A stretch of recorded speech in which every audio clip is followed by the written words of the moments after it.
Hey everyone, today's video is going to be a taste test of everything that I picked up in my recent ASDA haul. If you've not seen that video, I will leave a link to it in the description. But I've literally just finished filming it and I realised I picked up breakfast, lunch and dinner options. So today's video is going to be a 24 hours eating the ASDA vegan Christmas range. It is currently breakfast time and I've just made myself some crumpets. If you've seen the haul video, you'll know that I've already tried these. I mean, they're just standard crumpets, but in a really cute reindeer shape. Honestly, such a novelty for Christmas. I will say the shape of them does make them a little bit harder to butter because there's like more angles to get into, and I feel like a crumpet has to be completely saturated in butter. Like, a crumpet is essentially just a vessel to eat butter, in my opinion at least. So it was a little bit harder to get them in like the antlers and the ears. But still, they're adorable. I don't think I'm going to have much to say about them because they are standard crumpets, but this is going to be my breakfast this morning. If you haven't got little pools of butter underneath your crumpet, you've not put enough butter on. Literally exactly what I needed this morning. Also got myself some orange juice, which I know is not part of their Christmas range, or is it Christmas specific in any way, but it's from ASDA. I always have orange juice on Christmas Day anyway, I think. We always have Bucks Fizz for breakfast.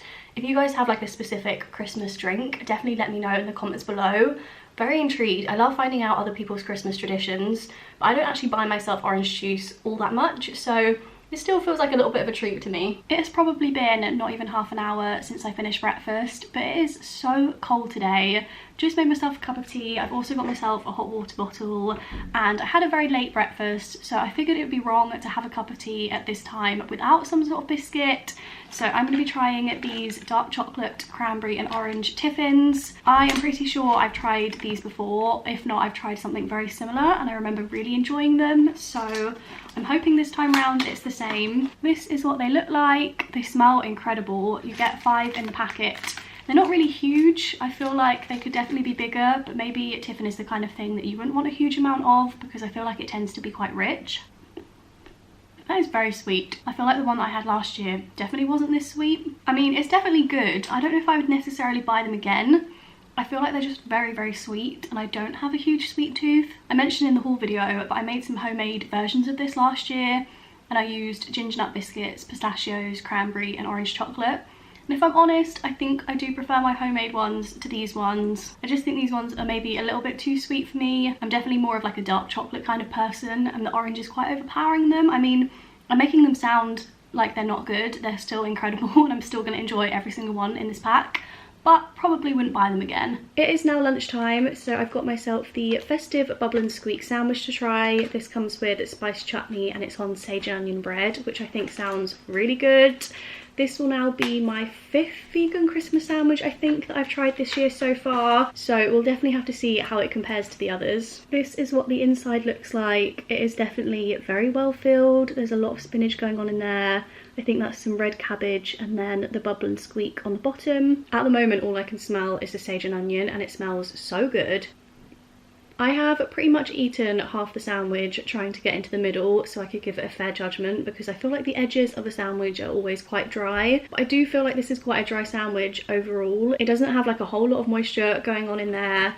Pretty sure it's meant to have mayonnaise. Yeah, it's got sage and onion mayonnaise as well as sage and onion bread. So that is the overarching flavour. I can't really taste anything else. I can't taste the cabbage, I can't taste the Bubble and Squeak if that's got a specific flavour. Sage and onion is definitely the main taste, and it just tastes kind of dry.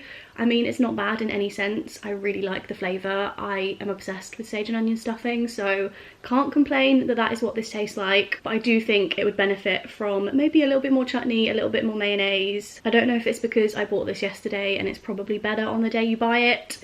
But overall, I would say this is maybe like a 7 out of 10. I prefer some of the turkey sandwiches that I've tried from other supermarkets, but I feel like for a non-meat alternative choice, this definitely is good, but I probably wouldn't get it again. I've also got the Pigs and Blankets flavoured peanuts to try as a snack with my lunch. They've got a very sort of barbecue smell to them. Definitely not getting Pigs and Blankets vibes at all from these. I thought they'd have a sort of smoky bacon flavour, like the bacon rashers crisps you can buy. They have like a very subtle smoky taste, but it kind of tastes like a smoky barbecue flavoured peanut. Like, it doesn't taste that much different to other flavoured peanuts that I've had in the past, which probably would have been like barbecue flavoured. Definitely don't taste any sort of bacon, and the flavour is super subtle as well. Like, it's not overpowering in any sense. I mean, they're still delicious. Definitely going to enjoy this whole bag, but I don't think they are what they're described as. I would not get pigs and blankets from this if someone just gave them to me and didn't tell me that they were meant to be pigs and blankets flavoured, so I feel like maybe a little bit of a letdown, but still really delicious either way. It is now dinner time and I've just made myself a little plate of all the party food bits to try as a starter. Feels very strange having a starter when it's literally just me in my flat, but I've got quite a few things to try this evening, so I'm gonna start off with all the party food bits. I think the first thing that I'm gonna try is gonna be the duck spring roll. I have tried these from pretty much every supermarket now, so I will see how this one compares. Taste wise, I feel like I would put these on the same level as M&S. They've got a really good hoisin flavour. The texture is far more similar to Aldi's. It's a very soft consistency, which I guess makes sense if it's mostly jackfruit, although I'm pretty sure the M&S ones were made out of jackfruit as well, so I don't know how they managed to nail the texture. I mean, they taste great. I would definitely buy these again. Would probably give these maybe like an 8 out of 10. Next up, I'm going to try the prawn toast, which is probably the thing that I'm most excited to try. I don't know how I feel about that. I feel like they've got the texture mostly right with that. I mean, I've not had prawn toast in a very long time, so maybe I'm not the best judge. But I feel like the consistency feels about right. It's just the taste that doesn't seem quite right. It almost gives me like a chickeny vibe, which is obviously not like prawns at all. So, I mean, it tastes good again, and I like the texture, but I don't think I would be convinced that that's actually prawn toast. I think if you gave that to a meat eater, they'd hands down be able to tell that that was vegan. Don't think it's very convincing, but I mean, it still tastes good. I still enjoy them. I would maybe give them like a 6.5 out of 10. And then finally for the Oriental selection, I've got these phyllo prawns to try. That one is pretty bland. I feel like that doesn't have any flavour. I don't have anything to compare it to again, but pretty sure if it was a real prawn in there, I would be able to taste something. The texture is just kind of soft, and then there's obviously the pastry around the outside, so nothing about it is like insulting. It's very edible, it's enjoyable, but there's just not really anything to it. It doesn't have any sort of taste, so I feel like, again, a meat eater would not be convinced that that was a real prawn. Overall though, again, I still really enjoyed it. I feel like it's a really hard thing to judge because all three of those things taste really good. I don't know how accurate they are to what they're meant to be like mimicking, but as like a thing in their own right, they still taste good. So I probably would buy the selection box like as a whole again. Obviously that is the thing with those selection boxes. If you don't like one thing in it, it kind of defeats the object of buying the whole thing as a package, and I don't think they sell them separately. But I think overall I would recommend trying them. None of them tasted gross. I think the phyllo prawns were probably my least favourite, but again, it was only because they didn't really have a taste, not that they had a gross taste. So I feel like that was quite a success. Next we've got the bits from the Mexican selection box, so I'm going to start with the burrito. We're going to ignore the fact that I have completely overcooked this, and I'm just going to hope that it doesn't taste super burnt. The flavour of that is really good. The texture is a little bit weird. I feel like it's the kind of thing that would be really nice dipped in something. Obviously at like little Christmas parties and things you often have dips, so that dipped in some salsa or some guac would be good. I think by itself it's a little bit dry and a little bit uninteresting. It has like a very subtle Mexican-y flavour, I guess. But overall it's like not super mind-blowing. I'd probably give it like a 6 out of 10. And then finally I've got the nacho triangle to try. I think this is just seasoned veg covered in breadcrumbs, so I feel like you can't really go wrong with this. Okay, so this is definitely my least favourite thing I've tried so far. It's essentially one of those vegetable fingers that you get just in a triangle shape and with some heat. I can definitely feel it at the back of my throat. I feel like I am a spice wimp, but if you don't like spicy foods, I wouldn't get this. I mean, it's not like anything crazy, but there is definitely spice to it. I don't like the flavour of it. I feel like it doesn't have any sort of seasoned flavour. It's just kind of warmth and then vegetables. I feel like they could have done something way better with this. They could have made like a cheesy nacho or something.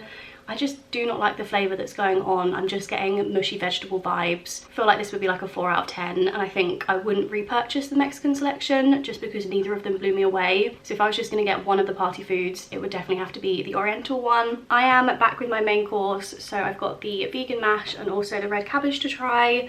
I've also cooked myself some sausages and greens, but they are obviously not part of any sort of Christmas range, so I'll give you guys my thoughts on the sides. Also, I forgot to mention with the party food that all of ASDA's party food cooks at the same temperature, and I think it might cook for the same amount of time as well. At least these two boxes did, which I feel like is always a win when it comes to party food, so I thought it'd be worth mentioning. Okay, so I'm going to start with the mash. I mentioned in my haul video I've literally never tried shop bought mash, so this is a first for me.